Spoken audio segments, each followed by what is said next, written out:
Oke, Assalamualaikum warahmatullahi wabarakatuh. Halo semuanya, perkenalkan kami dari kelompok 6, dari kelompok BFA atau Beauty for All. Dengan kelompok kami mengusung tema yaitu evaluasi kemasan kecantikan, mewujudkan konsep Beauty for All. Dengan nama anggota per kelompoknya, saya sendiri Muhammad Sato Damara, rekan saya ada Amanda Salwa Mahdar, Safit Aldebaran Temalatea, dan Dewi Sekarwangi. Dari sini kami ingin memulai saja presentasi produk desain thinking kami, yaitu BFA atau Beauty for All. Oke, rekan saya pertama yaitu Dewi Sekarwangi, silakan.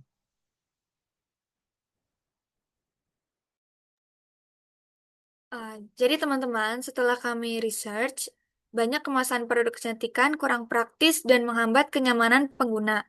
Fokus estetika sering mengabaikan fungsi, padahal pengguna membutuhkan kemasan yang efisien, ergonomis, dan inklusif. Konsep Beauty for All hadir sebagai solusi untuk memenuhi kebutuhan tersebut. Pada bagian tujuan, kami merancang konsep kemasan kecantikan yang praktis, ergonomis, dan aman. Jadi kemasan kita mudah dibuka dengan satu tangan tanpa merasakan licin dan produk tidak mudah bocor. Lalu kami juga meningkatkan kenyamanan dan efisiensi waktu dalam penggunaan sehari-hari. Jadi pengguna lebih cepat mengaplikasikan produk tanpa effort lebih.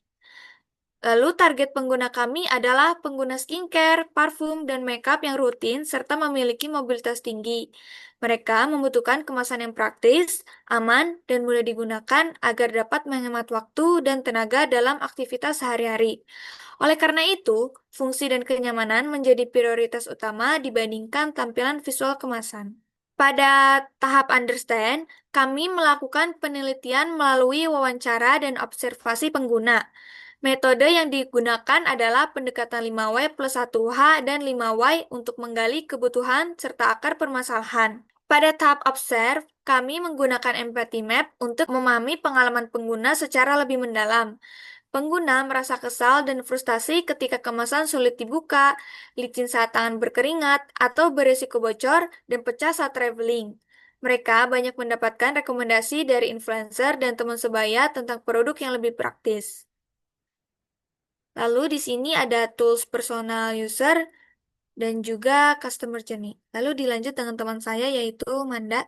Baik, pada tahap define, kami melakukan konteks mapping untuk merumuskan sudut pandang masalah secara lebih jelas, detail, berdasarkan hasil observasi dan juga riset. Berdasarkan tahap define ini, kami menyimpulkan bahwa permasalahan utama terletak pada kemasan skincare yang belum sepenuhnya inklusif, aman, dan juga efisien. Lalu next, memasuki tahap ideate, kami melakukan sesi brainstorming untuk menghasilkan solusi kreatif terhadap permasalahan yang telah kami definisikan.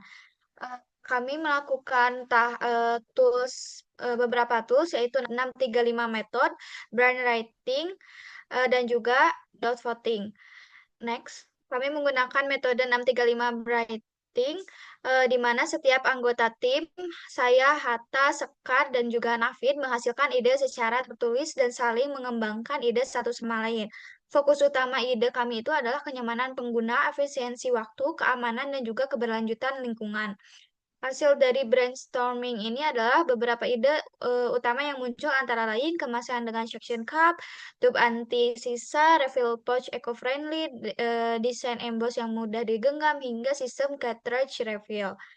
Next, selanjutnya kami menggunakan dot voting tool untuk menentukan ide yang paling relevan dan juga berdampak besar bagi pengguna, yang nantinya juga akan menjadi bahan untuk inovasi atau prototype. Ide-ide dengan voting tertinggi ini adalah meliputi pump adjustable, tutup aman untuk anak, kemasan anti pecah, serta kemasan refill ramah lingkungan. Next, setelah melalui tahap define, ID, dan juga tools yang lainnya, selanjutnya kami memasuki ke stage 5 yaitu prototype. Pada tahap ini kami memulai menerjemahkan ide-ide yang terpilih menjadi bentuk produk yang lebih nyata agar dapat diuji secara langsung. Prototype kami ini terdiri dari dua produk, yaitu yang pertama adalah parfum. yang memiliki sistem semprotan dengan tekanan semprotan yang bisa digunakan di berbagai tekanan. Ini dapat ditekan oleh telapak tangan, sikut, dan juga anggota tubuh lainnya, yang dimana akan memudahkan teman-teman eh, menggunakan satu tangan saja dan juga mempermudah. Lalu yang kedua adalah kemasan yang bisa diukir sesuai nama dan juga sesuai dengan keinginan. Lalu yang kedua adalah tempat keluarnya parfum bisa di segala arah. Tutup parfum atau tempat semprotan itu bisa diputar 360 derajat. Lalu yang selanjutnya adalah spray yang halus. Eh, s- Banyak orang-orang yang mengeluh karena baju atau pakaiannya itu terlihat seperti basah gara-gara spraynya itu terlalu besar atau terlalu keras, sehingga mengurangi keformalan dalam fashion. Lalu selanjutnya adalah bentuk kemasan bulat yang mempermudah menggenggam parfum. Lalu produk yang kedua adalah toner. Emboss nama yang mempermudah pengguna. Ini dapat mempermudah pengguna teman-teman tunanetra karena ini bertujuan untuk mempermudah membaca nama dengan cara sentuhan tangan. Lalu yang kedua adalah bentuk kemasan yang bulat mempermudah menggenggam toner. Lalu selanjutnya adalah pump yang mempermudah mengeluarkan toner. Karena biasanya toner itu adalah dituangkan, tetapi inovasi kami ini adalah di pump. Karena ini bisa mempermudah teman-teman yang lain juga untuk beraktivitas hanya dengan satu tangan. Gitu. Lalu yang terakhir adalah tutup toner berbahan magnet mempermudah dan juga mengamankan toner. Selanjutnya. Oke, selanjutnya itu ada di bagian slide 6 atau tes, di mana tes ini adalah feedback capture sheet. Produk prototipe kita itu diberikan uji kembali kepada customer atau responden atau user kami.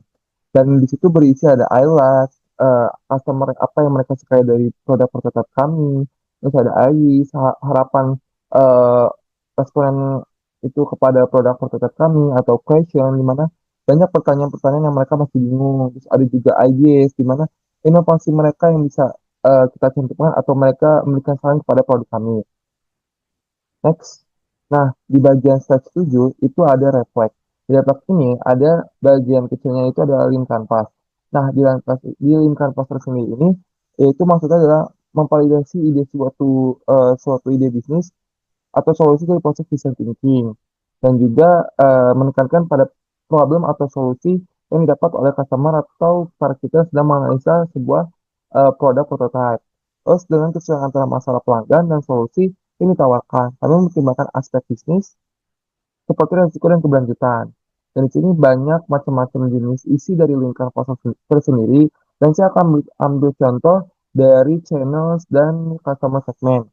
Nah, di channel sendiri ini terdapat memberikan informasi tambahan dengan mewujudkan website perusahaan. Jadi di mana sebuah customer atau responden atau pihak lain itu bisa melihat kemasan BFA kami dari website tersebut.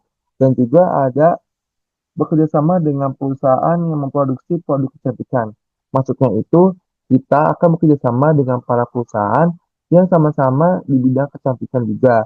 Jadi kita sama-sama membuat produk atau kemasan di EVA ini.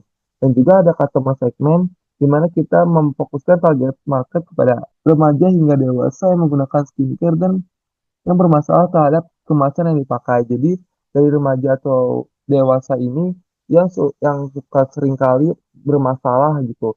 Kayak tadi sudah dikatakan oleh teman saya Sekar bahwasannya banyak sekali eh, customer atau responden yang berkeluh kesah atau kayak misalnya tangan yang licin gara-gara mega produk yang terlalu mungkin berat atau kemasannya yang tidak memungkinkan untuk digenggam dan lain-lain sebagainya. Dan isi dari link canvas itu sangat banyak, dan saya hanya mengambil contoh dari dua tersebut. Next. Oke, selanjutnya itu ada iteration and improvement, di mana iteration and improvement itu adalah ujian habis itu adanya perubahan. Nah, di sini saya akan membacakan ada dari perubahan dari pound tekan dengan pair itu mempermudah kita mengambil atau membatasi sebuah keluar atau sebuah produknya tersebut gitu dari kemasan BFA ini. Dan juga ada double protective untuk melindungi toner dari UV. Di sini kita menggunakan toner untuk melindungi dari sinar UV dikarenakan toner sendiri itu adalah bahan cair yang sangat gampang teroksidasi gitu. Dan juga ada finishing doff dan warna polos dan itu membuat kita lebih clean dan enak dilihat dan lebih fokus ke inklusif karena dapat terlindungi dari sinar UV dan juga ada desain yang lebih ergonomis dan praktis. Terus ada learningnya itu ada masukan pengguna sangat berpengaruh, di mana masukan dari tim, masukan dari para responden itu sangat berpengaruh terhadap kelompok kami yaitu di EVA ini. Dan juga ada desain perlu disesuaikan dengan kebutuhan nyata. Dia juga sudah diketahui oleh teman saya banyak responden yang malu kesal terhadap berbagai macam kemasan produk kecantikan. Tapi kita fokuskan kepada parfum dan toner sendiri. Oke, selanjutnya itu ada dari Navid, silakan.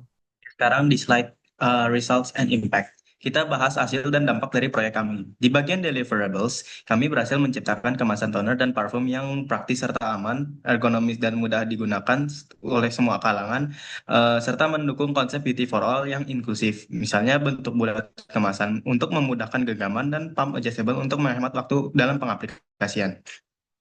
Lalu selanjutnya untuk impact, kepuasan pengguna meningkat karena kemasan lebih user-friendly, penggunaan produk menjadi lebih efisien tanpa buang-buang isi, dan nilai serta daya saing produk kami naik di pasar. Ini terbukti dari feedback responden yang merasa lebih nyaman dengan kemasan produk kami yang konvensional. Lalu selanjutnya di slide selanjutnya.